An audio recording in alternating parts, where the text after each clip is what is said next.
stopping by the channel. My name's Leah, and let's recap and review the last episode of the season for Real Housewives of Orange County. This is season 16, episode 19, and it's the second part of the reunion, and we are done. Yay! Finish line. And before we get into it, thank you for everybody who has subscribed because they watched my videos or my recaps about Real Housewives of Orange County, or if you just keep coming back just to watch. I appreciate you. Thank you. So let's get into this reunion. I wasn't impressed, by the way. Just so before we get into it, y'all know I bring you the tea I find on my timeline. That comes up on the timeline. So this is from Bravos and Cocktails _ This was off their Instagram page, and someone just screenshot it and put it on Twitter. So I don't know how true this is, but this is what the blogs is saying, allegedly, you know, if you're tracking with what I'm saying. So they typed on top of this saying that this is Travis's ex, Gina's boyfriend's ex-wife. And this is from her own like Instagram page. She wrote it in her stories. And it says, hey, let's stop with the court BS and sign the stupid divorce papers. Or we can keep wasting money, hurting the kids, and staying married for another 6 years. So this makes me look at Gina kind of funny. And like all of this is alleged because I don't even know if this really is the lady that Travis is like is married to or is divorcing, because I'm not in them people's business like that. But if this is true, then I'm looking at Gina like, so you're with a married man. You're with a married man and you got the nerve to be coming at Shannon about John when it seems like your man doesn't want to get a divorce. And it also makes sense in the sense of y'all not being able to get married, mainly because of financial issues, because he got his money tied up in a divorce, but also you legally can't because he's still married. I don't like Walmart, Gina. Get your household in order, Gina, before you come in. The episode opens up where it kicked off on the last episode, where we have Shannon and Gina going back and forth. Like I said in the intro, I wasn't feeling this part of the reunion, or this second part. I was like, this is kind of like, you know, like, okay, so the first part of the reunion, I gave it a C. Was it great? No, but was it below average? Like sub, like, you know, just like sucky? No, they got straight to the drama. And even though the arguments are pointless on this franchise, they at least got straight into it. With this part, with part 2, I felt like it was the reversal of what we have on different franchises, where they ask stupid, silly questions for the first part of the reunion, and then later on to the end of the first part, that's when we get into it. It felt that way with them asking like about the threesomes and the celebrity crushes, and I was like, why? Why? Like, I don't care about this. But like I said, Gina and Shannon are still going back and forth, and basically what I feel like this argument is about is that excuse me, y'all, Emily, I need to put some more juice in that. Emily, Gina, and Heather slightly. But Emily and Gina, I think, were banking on Shannon to make herself look crazy and to rile herself up and to be spastic.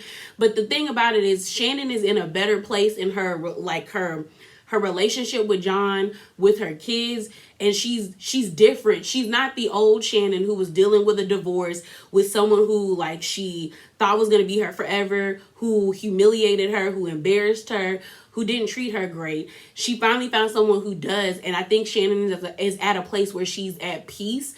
And mind you, Shannon is not my favorite character on Real Housewives of Orange County.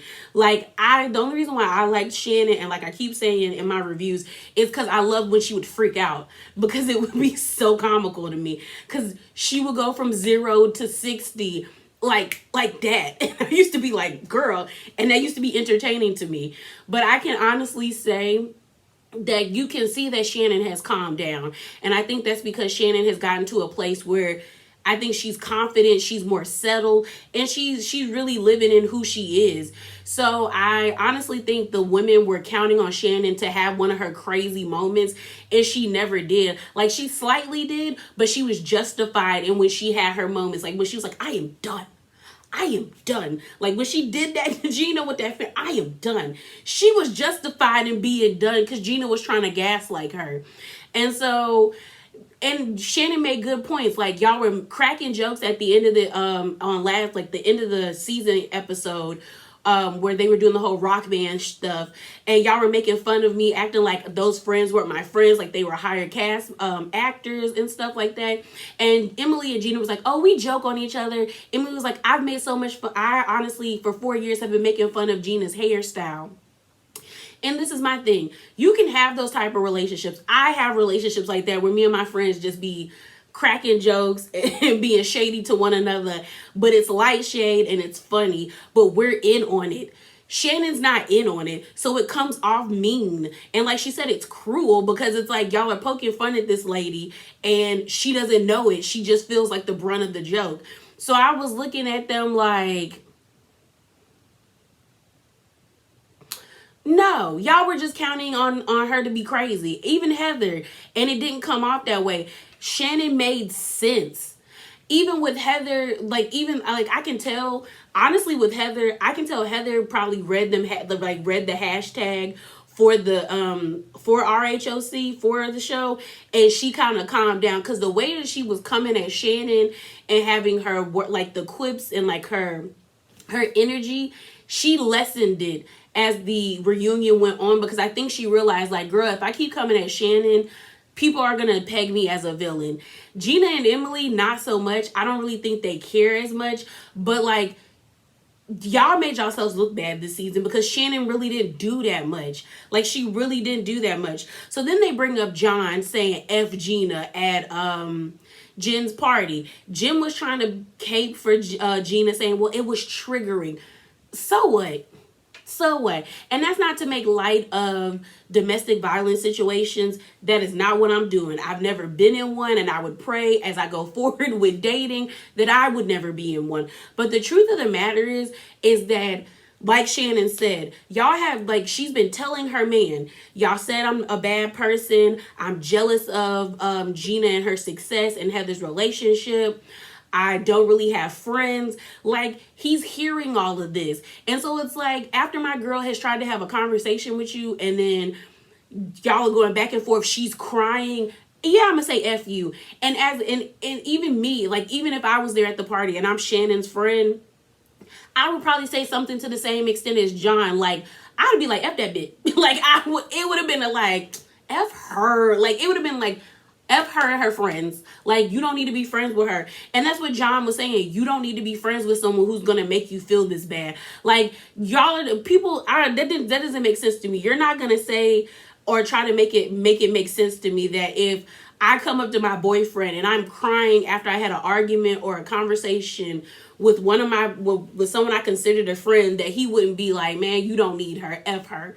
So this whole trying to make it seem like, oh, that's very aggressive. Yeah, he was aggressive, but like he was like warranted in his aggression. Then you have Jen saying like, oh, she might have been triggered. And then, but I'm like, when Jen said, oh, Gina might have been triggered, I was like, but she just said she never been around anyone or any man in her life that had that much aggression. So how are you triggered by it if you've never been in proximity or in relationships with someone that has ever talked about you in that way? Not even the person that drug you across the floor. So what are we, so them trying to say like, oh, she was triggered? No, you just didn't like the fact that man said F you. Because Emily was even like, oh, he can defend her without saying F her. And what if he can't? He said F her and F her.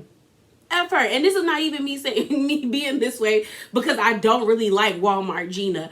It's the simple fact that throughout the whole entire season, y'all have been talking negatively about this lady, saying that she's jealous, saying that the only reason why Shannon does things for people is so she can loom that over their head and say that like, oh, I done this for you, so I'm a good person. And then when she actually has somebody that like rides for her and like checks y'all, he's this horrible person. No, y'all just don't like the fact that y'all got clocked. That y'all got clocked by John and Shannon this season. But Shannon ends up apologizing for John, saying that that's not how he is. And That's not who I'm with. Like, the man I'm with is a good man, and that's not who I'm with. So they then continue the conversation, and we get to Noella. It's the Noella segment. And I have to give Noella her credit. Even though Noella worked my nerves this entire season, Noella came in and did the thing that like as a newcomer to these shows that you're supposed to do. She was in conflict with everybody except Shannon. She was able to form a relationship with Shannon and beef with everybody else, which cemented her in probably getting renewed for a second season. Because if you look at it this way, she became friends with an OG and she beefed with an OG and she beefed with everybody else. She's smart. She's smart. They went down and they like all the people she, you know, her argument with Jen, her beefing with Emily, her beefing with Heather, and her beefing with Gina. And I was just like, Jen, Dr. Jen, this is what you should have did, and you didn't do it, and you probably won't be back next season. Like, legit, if Dr. Jen comes back next season, I'm going to be shocked. Like very shocked, because she gave us honestly nothing other than that drunk debacle and embarrassing her husband. So I don't know. Like I said, we're on the Noella segment, and they're just going through all her beefs she had throughout the season. So we're going to start off with Jen. Well, should we start? Yeah.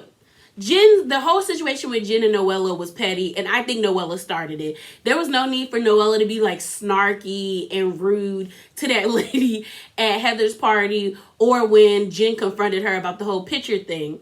From Noella's standpoint, and with Shannon interpreting like the whole situation, when Jen tagged Noella in the picture, I guess it was kind of conflicting for Noella, because Noella is supposedly, I guess, in the med spa world or something, that Noella like is supposed to be like advertisement for them, and it's a competing hospital. And when Jen tagged Noella in the actual picture, she put, I guess the caption was clients. And Noella was like, you're making it seem like I got work done with you when I'm at a competing hospital, could have ruined her relationship. Which I was like, I get that, but the way in which Noella reacted was kind of wild. I did notice that Noella brought up the shady dealings, or the shady like atmosphere that surrounds Dr. Jen and her practice, because Noella was like, you know, I heard some not so great things about her practice. And that's when Heather was like, don't talk about people's medical practices. And then Jen was like, girl, shut up, like whatever. But y'all, Noella's not lying about the whole like rumors, because I heard the rumors, like, or I seen the rumors. Basically, I ain't in Orange County. I've seen the rumors. So I was on the internet, y'all know, we all be scrolling, and one of the pages I followed posted this picture, and I wish I could find the picture, but I can't, because y'all know I'll pop up a screenshot.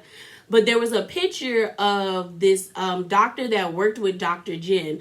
And what they were saying on the blog post was that the doctor that was in the picture with Dr. Jen, like administering like some type of like medical aid or cosmetic aid to this person, was legally not supposed to be doing that. So that is what Noella is talking about. So allegedly, it seems like Dr. Jen has another doctor there that's not supposed to be legally doing anything to patients. I think he's only supposed to be like a consultant, but he cannot practice. So I thought it was crazy that Noella said that.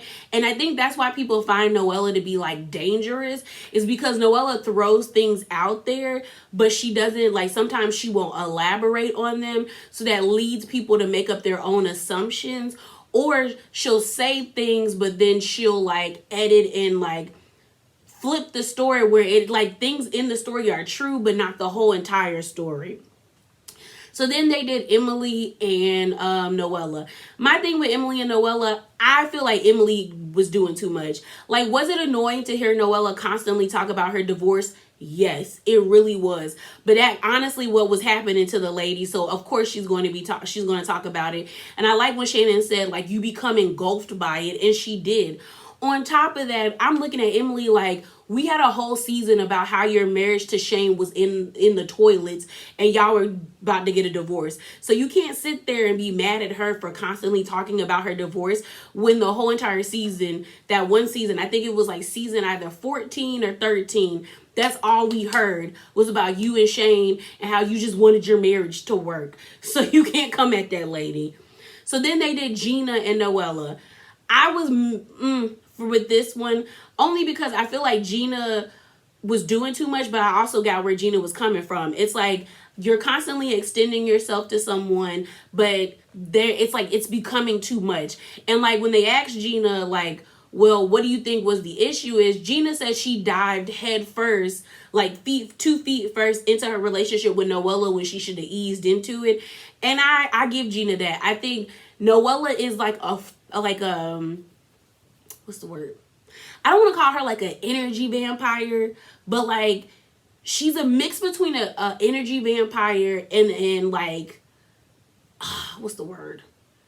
And like someone being that's charismatic. You meet Noella, you kind of like, you like her. She's different. She's a different look in OC.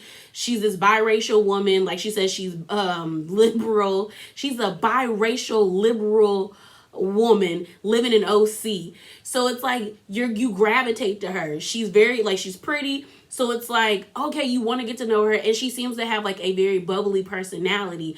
But then it's like a flip is where she kind of sucks the energy out of you, or like you get consumed by her.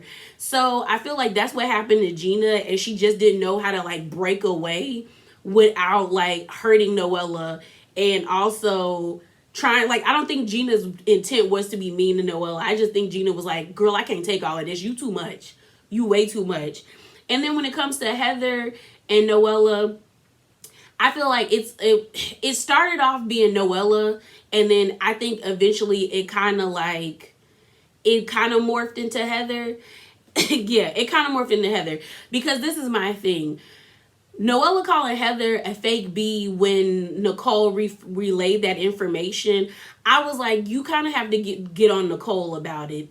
Like, that was Nicole. Like, Nicole should have been there for this segment, but because Nicole just wants to be stupid, she's not there. But my thing about this is, like, Nicole put 20 on 10 with that statement. Like, really, she put 20 on 10 with that statement. Should Noella have called Heather a fake B? No, but I understood where Noella was coming from, because she was like, girl, she don't really care about me. We just met. I'm not going to deal with that. So I think Heather should have let that go. Like she said, I'm going to let that go. But then I think it got too much. Like, the whole giving her daughter pornography. Girl, she gave you Cards Against Humanity. I'm like, they're all salacious. And you even said you knew what Cards Against Humanity was. Now, I will say, like I said, Noella has a slick mouth, but like certain people don't pick up on it, but Heather picks up on it. And my thing is, like, when Noella was like, you the wonderful parent, like, you should be a better parent. Noella, hush, because a lot of people could say the same thing about you and how quickly you jumping into relationships. You got 2 kids trying to be with a man that look like he take illegal substances in the backseat of his Maserati. Like, ma'am, like, you can't say that. Heather checked you for that, and you deserved it, because there was no need for you to bring up the parenting. I do understand you being upset about the porn thing, because, like, the way Heather was like, what did Heather say? Heather was like, you're really annoyed about the word pornography.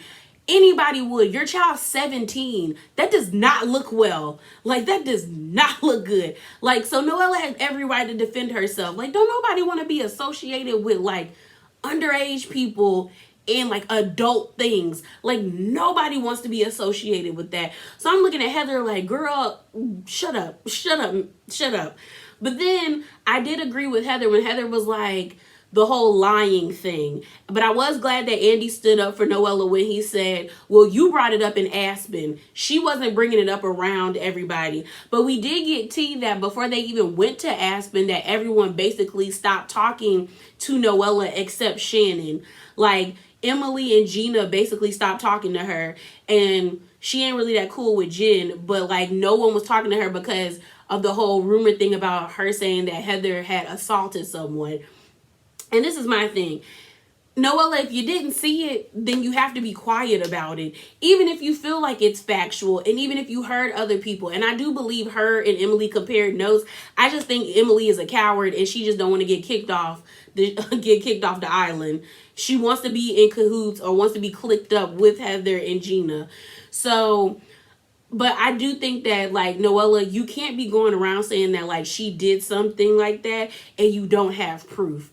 Like, that was out of pocket.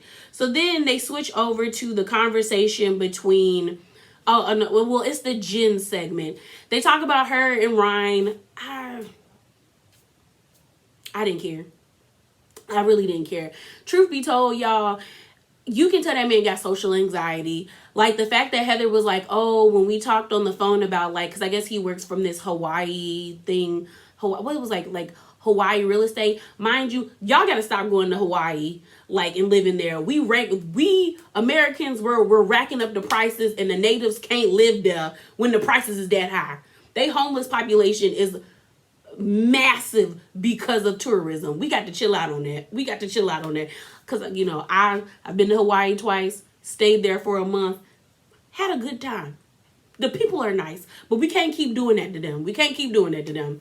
But he works there, and Heather was saying how on the phone he was so personable and he was so kind. And I was like, that was a confirmation for me that he has social anxiety, because it's a phone call, but he doesn't have to look at the person. He doesn't have to, like, interact with them in person. You can be different on the phone. That's like how some people like to take, like if you're on Zoom. Like, some people enjoy doing Zoom without the camera because it makes them feel better just to be, like, looking at it like a screen rather than having a conversation in person.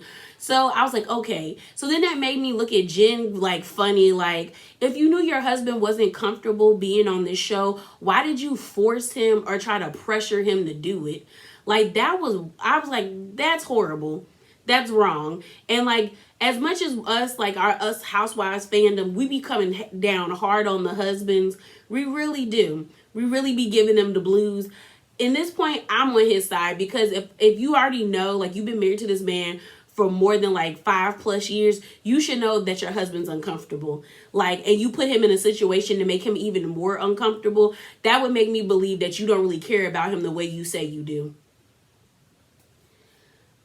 So before we continue, like, this is one thing I want to say. If Emily comes back, I do not want her to be playing into the stereotypes of, I'm the fat girl of the group. As someone who is fat and working on it, I don't want to hear you she constantly was trying to make, like, food jokes. And I'm just like, when we were introduced to Emily, she wasn't that way. It would be different if that was her when we first were introduced to her, where she makes like how everyone comes up about Candy. We know at every function they go to, Candy gonna eat. We know Candy gonna eat, and everyone cracks jokes about it. But that's been Candy since, like, season 3 or season 2, when she premiered on Real Housewives of Atlanta. With Emily, we never got that, but now all of a sudden she's acting this way. Like, you bring in a bottle of leader, like, and the only reason I'm saying this is because they did a flashback on the reunion where this lady got a tampon in her hand, and she's sitting on a toilet on a private jet. So I'm like, I'm grossed out already, because the private jet didn't even have, like, we all been on planes. And if you haven't been on a plane, normally when you get on the plane and you go to the bathroom, I've never flown, like, a private plane, but commercial planes, there's a lock. It's an actual door. You lock it, you do your business, and you get out. On this private plane, it legitimately was just like a drape, like a curtain. And she's sitting on the toilet with a tampon in her hand, trying to grab a sandwich square. And I'm like, this isn't funny. It's gross. And it's gross to me that y'all were actively, like, giving her food while she's bleeding out her vagina. Like, I was grossed out. And I'm like, Emily, this is not cute. Like, it's not cute. And I know Emily, I don't think Emily is totally insecure. Like, when I say totally, I mean, like, fully, like, you know, always critiquing herself. But I do think she does have some insecurities, because she is a bigger girl. She's at Amazon, but she's beautiful. But she lives in the OC where all these women are small, they're blonde with big titties, and they're petite, and they're like, the waists are like, sucked in. And she's not that. But I don't want to see somebody try to fake be I'm the fat friend of the group when it's not cute. It's like, girl, you're not funny. It's not funny. If you're trying to be funny, it's not funny. It wasn't funny to see you eat a turkey sandwich in a sauna. It wasn't funny that you brung like a 2-liter bottle of soda to go try on swimsuits. And it's also not funny that you're sitting on a toilet on a private plane with a tampon in your hand trying to eat a sandwich square. So I'm going to need her to cut that out if she come back next season. They then talk about like the whole intimacy thing because Shannon brought it up on like in the show about how she's having the best sex of her life with John. We come to find out Shannon was like, the sex really wasn't happening when she was with David, but she's in a better headspace and she's happy. So she's enjoying it more. So then Andy gives everybody, what's it called? Andy gives everybody like, oh, who's your celebrity crush that like you would have a threesome with? Heather and Shannon was like, nobody. They don't really think about that stuff. What did Gina say? Gina said something about like Jimmy Fallon. Jimmy Fallon has never been like that. I mean, I like Jimmy Fallon, but never.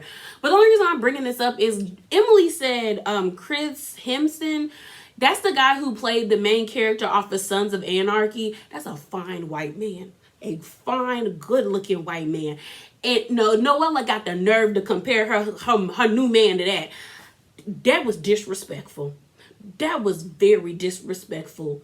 And like my daddy said, a lie don't care who tell it. Because that man don't look nothing like that fine white man, Chris. Chris is that's a good looking man. She gonna say that. That's the only reason why I'm bringing it up. Because when she said it, and then the thing is like, she be making her man the brunt of the joke. Because they impose 2 pictures side by side. And I said, that man don't look nothing like Chris. Girl, bye. And so then they talked to Noella about like her dad passing away. And again, it's still weird how Noella, it's weird. It's weird, you guys. And the reason why I say it's weird, and this is going to be probably the last thing we're going to talk about, it's weird because you talked to us about how your dad didn't treat you right, how, you didn't let your children get to know him because you were afraid that he was going to like emotionally like scar them or be negligent with their feelings. And now when he passes away, all of a sudden it's waterworks, it's tears. And I know a lot of people are saying, well, like maybe she's grieving the loss of that relationship she thought she was going to have with him, which is understandable. But I often feel like Noella, it puts 20 on 10. Like certain things are like, okay, it's sad that your father passed away, but you didn't even seem to have like a relationship with him. So then she talked about how her dad, once she got into the entertainment industry, that's when her dad started to come around. She signed for the Elite Modeling Company, and she said she would send her report cards to him, but then he would send them back without them being open, which is horrible. That's heartbreaking. But she was like, we got better, or we started to develop a relationship once he found out that I was on the show, that I was becoming a part of the entertainment field, because that was his wheelhouse. Same with Emily. Emily said my dad normally would only come around when I was play fast pitch softball. And she was like, that's because he enjoyed baseball and that's what he was into. And Emily, Jen even chimed in, and she was like, I did feel for Noella because my dad was like my best friend. And then we end up finding out that she took the MCAT right after he died, which is a lot because that's a long test. And I don't know how you would compartmentalize your dad passing away, especially because it seems like Jen had a great relationship with him to take this exam or this test. And then they ended there. I would say as a whole, this season, it was cute for what it was. If I had to put it on like let me see. I would give it like a solid 7. Like, was it great? No, well, no, not a solid. I give it like a 6.5. Like, was it great? Not really. Did we get some moments where I was like, oh, yes. But overall, it wasn't amazing, especially as them trying to market it as the renaissance or the resurgence of the first Real Housewives cast, well, franchise, because OC is the first one, it really didn't do much. It started to liven up closer to the end, but overall, it really didn't do great. I will say, if the season comes back, the only people I think should be back should be Noella, Emily, because Emily was a bone carrier. Noella was always in beef. Shannon and Heather. Gina and Jen can go because Jen didn't add much, and then Gina, at this point, if we're not gonna start seeing upgrades in her life, and I mean like substantial upgrades, like I know some of y'all in the comments were like, well, OC is kind of not like, because I'm always saying it should be opulent and gaudy, on some Beverly Hills type thing. And I got what y'all were saying, but I just feel like at this point, like I'm going to need to see substantial growth. Like, get your kids out that small house and put them in a nice size home. The fact that you got 6 kids sleeping in one room and you're on this show, that's not cute. I need you to have it. And that's not to knock anybody, because I know everyone's like, circumstances and stuff like that. But you're on this show trying to give us wealth. I need you to find a home in the OC. Shoot, even on the outskirts of the OC, that is big enough to where at least you can have 2 to 3 kids in a room, but not 6. That's a health code violation. But yeah, y'all, this was Shannon's season. I'm actually surprised that I'm saying that this was Miss Bedore's season, but it was really her season. But yeah, y'all, that is it. That is all. Remember to be bravely authentic. Drop down in the comments, like, what would you rank this season? Like, do you think it was a good season? Do you think them bringing Heather back was like, it did something? Or do you think we just needed something more? But I'm out, y'all. Deuces.